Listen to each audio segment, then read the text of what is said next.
дағы мына самоклещі обойымызды қоямыз. Осылай үстіне қойып, үтігімізбен жақсылап басып аламыз. Және де мысалы, мына шет-шеттеріне абайлау керек о жақтарын. Мына шет жақтарын абайлап, басқа жерге тигізіп алмай істеу керек. Қазір мен бұл матаның астына тағы да бір мата қойып істеп жүрем. Негізгі техникасы міне осылай істелінеді.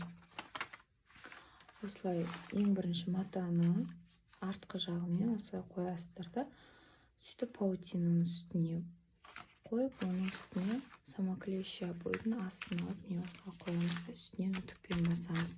Сол кезде паутина матамызға жабысады.